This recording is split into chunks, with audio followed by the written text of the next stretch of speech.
आपको वह तकलीफ नहीं देगा, आप मेहरबानी कीजिएगा। अच्छी बात है महात्मन, आपको ये नहीं चाहिए तो मेरे घर का भोजन स्वीकार कीजिए। मैं किसी के घर नहीं जाता, संत ने कहा। ठीक है महात्मन, मैं यहीं लाई देता हूं। ऐसी बात हो ही रही थी तो एक दुबली पतली वृद्धा आई है। इतनी दुबली पतली माता, लगे कि ये अभी गिरी कि अभी गिरी।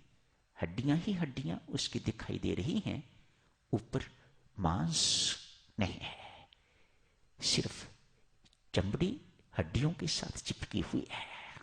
वृद्धा है, लगे कि इसको ये खड़ी कैसे है, ये अभी अभी गिरेगी। संत महात्मा ने कहा, लाला इसको ले जाओ, भूखी है बेचारी, इसको पेट भर खिलाओ तो समझो कि मेरी भूख अपने आप मिट जाएगी। वृद्धा ने कहा, विप्र, वृद्धा कहती है, विप्र जाने से पहले मेरी एक शर्त सुन लो। मैं खाती हूं, यदि मेरा पेट न भरे तो जो खिलाने वाला है मैं उसे खा जाती हूं।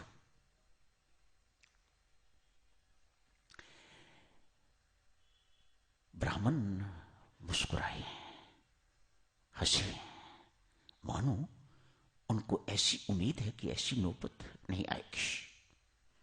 वृद्धा को साथ लेके अपनी कोठी में आ गए हैं। आके नौकरों को कहा, वृद्धा को खूब खिलाओ, इतना खिलाओ जब तक इसका पेट नहीं भर जाता।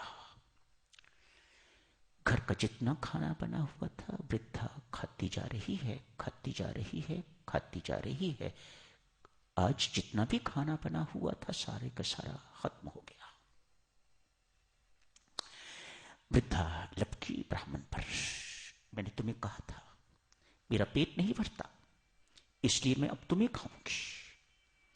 वह ब्राह्मण देवता भागे भागे संत महात्मा के पास गए, कहा, महाराज मुझे बचाओ, ये वृद्धा नहीं, ये तो मेरी मृत्यु है।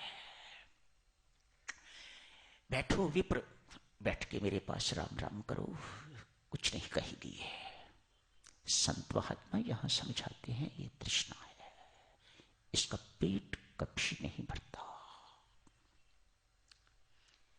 सारे संसार की भोग सामग्री भी इस पेट में डाल दो तो भी तृष्णा का पेट नहीं भरता। कैसी नामुराद चीज है ये तृष्णा। साधक हो दिव्य सज्जनों, ये हमारे जीवन में नहीं आनी चाहिए। ये एक ना एक दिन हमें बर्बाद करके रहेगी। मात्र हमारी साधना को ही खाएगी नहीं, मात्र इतना ही नहीं करेगी कि हमारी साधना को नष्ट भ्रष्ट कर देगी, हमारे भौतिक जीवन को भी ये नष्ट भ्रष्ट करके रख देगी। आपके माथे पर इस प्रकार का कलंक लगाएगी, तृष्णालु कहीं का, इतना बड़ा कलंक लगा के रख देगी कि कभी आप अपने जीवन काल में उस कलंक को धो नहीं पाओगे। याद रखो, इस संसार में 6 व्यक्ति साधकजनों कभी सुखी नहीं होते। सर्वप्रथम ईर्ष्यालु, तृष्णालु, क्रोधी, घृणा करने वाला। 4, 5वां जो दूसरों पर निर्भर रहता है, असंतोषी है। ये साधकजनों 6 के 6 लोग कभी सुखी नहीं हो सकते। शंकाशील, दूसरों पर संदेह करने वाला। जिस पति को अपनी पत्नी पर संदेह, अपने नौकर पर संदेह, नाई पर संदेह, डॉक्टर पर संदेह, शंकाशील व्यक्ति साधकजनों कभी सुखी नहीं होगा। जिस घर में शंका आ गई, पत्नी अपने पति पर शंका कर रही है, लेट हुआ नहीं तो समस्या खड़ी हुई नहीं, सोचें वह घर नरक बनेगा कि नहीं बनेगा। एक 6 व्यक्ति इस संसार में रहते हुए सुखद संसार में रहते हुए भी साधक चलो कभी जिंदगी में सुख का अनुभव नहीं कर पाएंगे।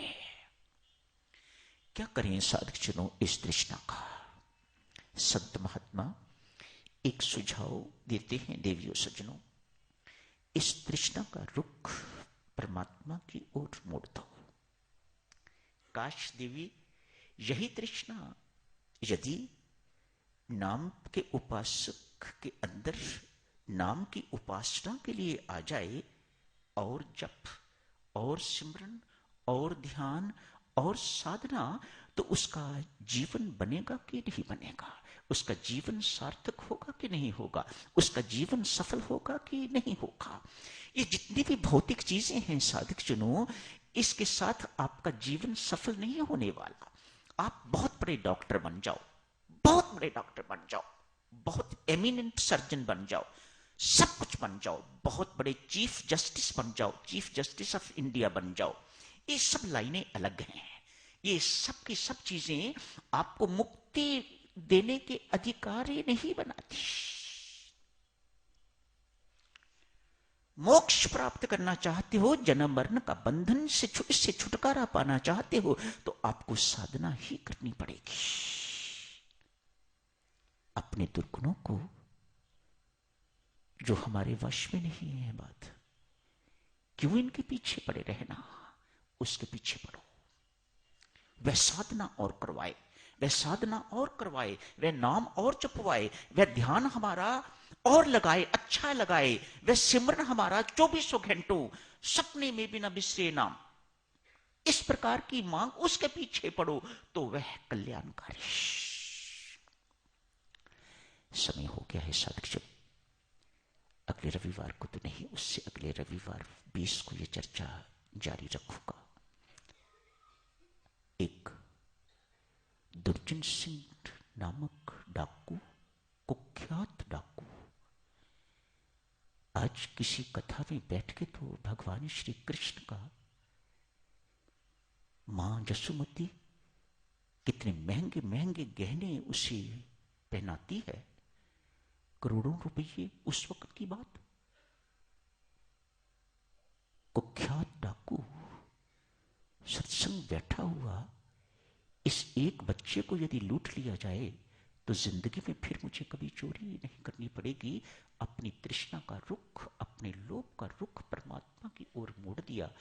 क्या होता है करेंगे चर्चा साधक जनों इसकी 20 फरवरी को। अभी यहीं समाप्त करने की इजाजत दीजिएगा। धन्यवाद।